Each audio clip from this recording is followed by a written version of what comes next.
అదే RTV app వార్తల్ని క్షణాల్లో చదివే అవకాశం ఉంటుంది. ఒక న్యూస్ పేపర్, ఒక టెలివిజన్ ఛానల్ మీ చేతుల్లో ఎప్పుడూ ఉంటాయి. మన వాళ్ళంతా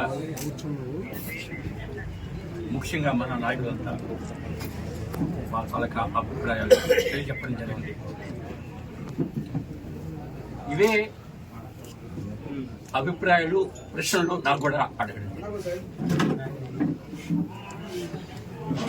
నేను ఒకటే చెప్పాను, మీ ప్రశ్నలకి నా దగ్గర సమాధానం లేదు. ఎందుకంటే లక్ష్మీదేవి గారికి టిక్కెట్ ఇవ్వడం లేదు అన్నటువంటి విషయం నిన్న నేను ఒక మ్యారేజ్కి వెళ్తునేటప్పుడు నేను ఒక సర్వేలో విన్నాను. విన్న తర్వాత పర్యవసానం ఎలా ఉంటుందని చెప్పి నర్సన్నపేట పెళ్లి నుంచి వెంటనే రావడం జరిగింది. అందుకోసం అని చెప్పి ఈ విషయంలో టిక్కెట్ ఇవ్వడం లేదో అనే విషయం నాకు తెలీదు అని నేను తెలియజేసుకుంటున్నాను. ఇది ఒకవైపు. మరొక వైపు లక్ష్మీదేవి గారికి మన జాతీయ అధ్యక్షుడు చంద్రబాబు నాయుడు గారు ఇన్ఛార్జ్, ఎందుకంటే మాజీ ఎమ్మెల్యే కాబట్టి ఇవ్వడం జరిగింది. గత 5 ఏళ్ళు కూడా ఆవిడ పనిచేసింది. ముఖ్యంగా మీ అంతా నేను అనుకుంటున్నాను, మరొకలా నన్ను తప్పుడు అభిప్రాయం పెట్టుకోకండి, ఒక క్రమశిక్షణ ఉన్నటువంటి కార్యకర్తలుగా, నాయకులుగా, పార్టీ నిర్దేశించినటువంటి ఒక ఇన్ఛార్జి దగ్గర మేము పనిచేస్తున్నాం అంటే నేను నా అభిప్రాయం ఏంటంటే పార్టీ మీద విధేయత ఒకవైపు అయితే, రెండోది ఏంటంటే ఒక క్రమశిక్షణతో లక్ష్మీదేవి గారి దగ్గర మీ అంతా ముందుకొచ్చి ఈ యొక్క 5 ఏళ్ల కార్యక్రమం తీసుకెళ్లడం జరిగింది.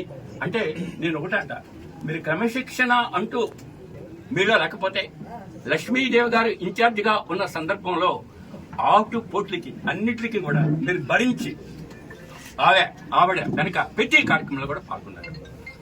అటువంటి సందర్భంలో మనందరికీ తెలుసు, గతంలో ఒక ఇంచుమించు 2 ఏళ్ల కిందట యువతకి ఇవ్వాలి అన్నటువంటి అడిగేటప్పుడు నేను చెప్పా, ఈ యొక్క విధానం ఏంటంటే ముఖ్యంగా చెప్పాలంటే భేదాభిప్రాయాలు కార్యకర్తల్లో వచ్చాయంటే చాలా ప్రమాదం. అటువంటి భేదాభిప్రాయాల కోసం రాకుండా ఉండాలంటే మనందరం ఒక తాటి మీదే ముందుకెళ్ళాలి. పార్టీ నిర్దేశించి యువతికి టికెట్ తెచ్చింది.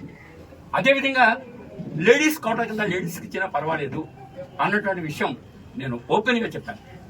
మీ అంతా విన్నారు అని చెప్పి నేను ఈ సందర్భంగా మనం చేస్తున్నాను. అటువంటి సందర్భంలో అసమ్మతి అని ఒక గ్రూప్ పెట్టుకొని ఈ యొక్క విధానంలో ఆయన ముందుకెళ్ళడం వల్ల ఈవేళ మనకు ఒక పెద్ద ప్రతిబంధకం వచ్చింది.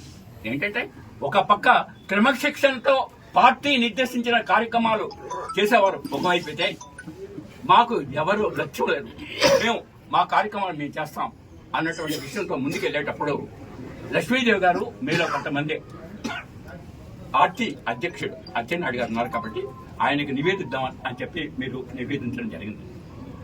ఎట్టి చర్యలు ఆఖరికి మీరు ఎవరికి రిపోర్ట్ చేసుకున్నా పర్వాలేదు, మాకు ఎవ్వరు ఏం చేయరు అన్న రీతిగా వ్యవహరించిన తీరు.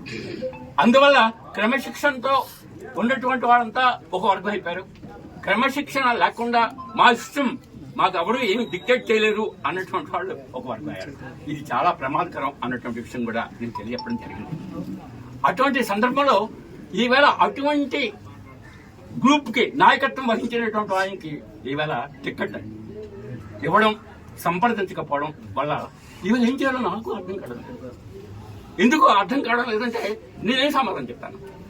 క్రమశిక్షణతో మీ అంతా ముందుకు వెళ్లి పార్టీ కార్యక్రమాలను భుజాన్ని వేసుకుని కష్టకాలంలో ఉన్నప్పుడు మీరంతా చర్య తీసుకుంటే తర్వాత పరిణామాల్లో పార్టీకి ఊపిరొచ్చింది అన్న సందర్భంలో అసమ్మతి మేలేసుకుని ఈ విధంగా కార్యక్రమాలు చేసి పార్టీ కార్యక్రమాలకి భగ్నం కలిగించినటువంటి వారి మీద అచ్చెన్నాయుడికి రిపోర్ట్ ఇచ్చినప్పుడు కూడా మాకు మీరేం చేయలేరు అన్నటువంటి ఒక ధోరణితో ముందుకెళ్లే వాళ్ళకి టికెట్ ఇచ్చేటప్పుడు నేనేం సమాధానం చెప్పాలో నాకు కూడా అర్థం కావడం లేదు.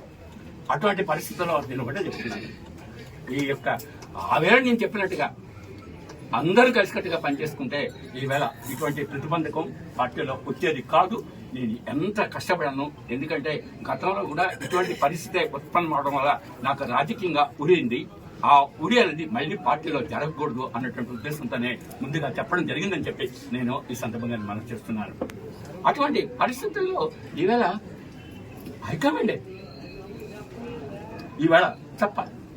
ఈవేళ డిసిప్లిన్ గా ఉన్నటువంటి వాళ్ళకి ఏంటంటే చిన్న విషయం కాదు.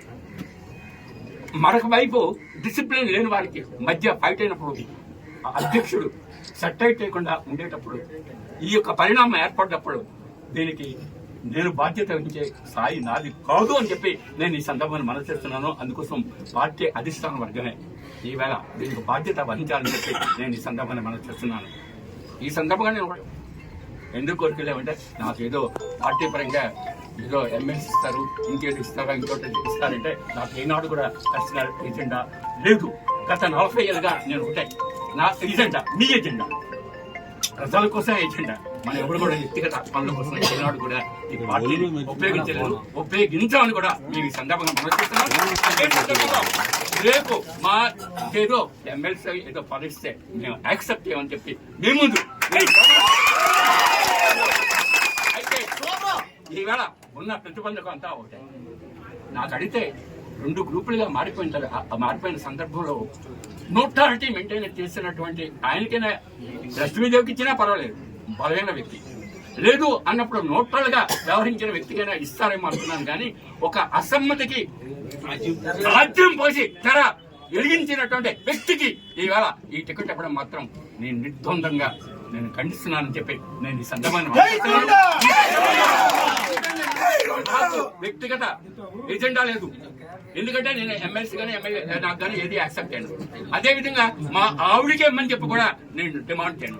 కానీ ఈ వర్గాలన్నీ కలిసికట్టుగా పనిచేయాలనుకునేటప్పుడు న్యూట్రల్ క్యాండిడేట్ అయినా ఉండాలి తప్ప ఇలాగా ఒక వర్గ పోరుకి నాంది ప్రస్తావన చేసినటువంటి వారిని ఈ యొక్క విధానం ప్రోత్సహించడం సరైనది కాదు. పార్టీ క్రమశిక్షణ ఇట్ ఈజ్ ఎ పెయిల్ అని చెప్పి నేను ఈ సందర్భం మనం చేస్తున్నాను. క్రమశిక్షణ ఊపిరిగా పెట్టుకున్నాం. అందుకే మనం బానిసలుగా ఇవాళ ఉన్నాం.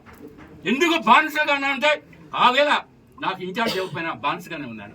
ఎందుకంటే ఒక పార్టీలో సేవకుడిగా చేరిపోయిన తర్వాత ఒక నాయకత్వం, ఒక సిద్ధాంతాలని ప్రజల్లోకి తీసుకెళ్లిన తర్వాత ఆ యొక్క బానిసత్వంలోకి వెళ్ళిపోతాం.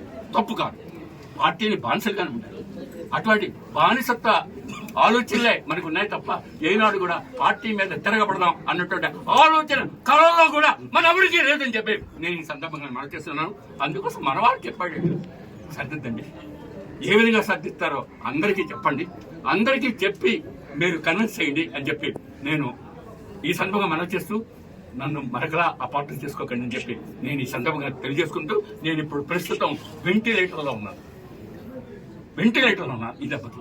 అందుకోసం వెంటిలేటర్లో ఉండేవాడికి మళ్ళీ ఊపిరిచ్చేటట్లు ఎంత ముందు పెట్టండి చెప్పి మరిన్ని వీడియోస్ కోసం ఛానల్ ని సబ్స్క్రైబ్ చేయండి. లేటెస్ట్ అప్డేట్స్ కోసం వాట్సాప్ ఛానల్ ని ఫాలో చేయండి.